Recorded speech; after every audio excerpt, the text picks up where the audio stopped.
How to create a validation rule in Salesforce. Hey everyone, welcome back to my YouTube channel. In this video, I will show you exactly how to do so.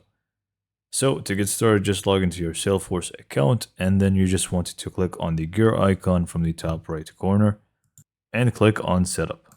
Now you just want to select the object manager from the top and select the actual object that you want to add the validation rule to.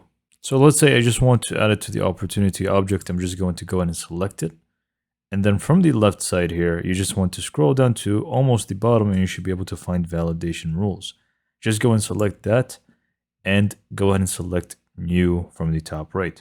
Now in here, you just want to go ahead and start creating your validation rule. So first, just go ahead and give it a name. Next up, a description just to describe exactly what happens with this rule. And now you need to actually write the formula script of this rule. Now, if you are not familiar, like myself, on how to actually create this formula, all you need to do really just go to any AI and type in with that AI, like ChatGPT, for example, I need a Salesforce formula for such and such.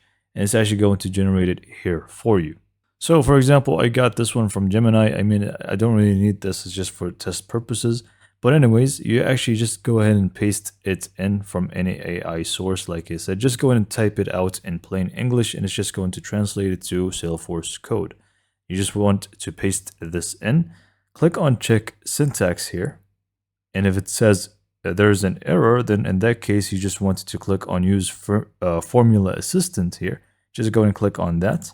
The formula assistant, if you actually did have an error here, it's going to tell you to fix it, and it's going to fix it for you, replacing the wrong items with the correct ones, and it's just going to basically give you the new formula. Copy that and now paste it in here, and again just check syntax, make sure that it is completely correct and it says no errors found. And if that's the case, you can again just click use the formula assistant and make them explain the formula for you. If it sounds like exactly what you want, then you are good to go. You can just close out of this and go down to the error message here. Just go in and type it out, like what you want to say to people if they encounter this. And you also want to select the location of it, whether it's going to be on top of the page or in a specific field. But I'm just going to leave it as it is and click on save. And now we are done. So hopefully you found this video to be informative and helpful, and for more information, subscribe to my YouTube channel, and thanks for watching.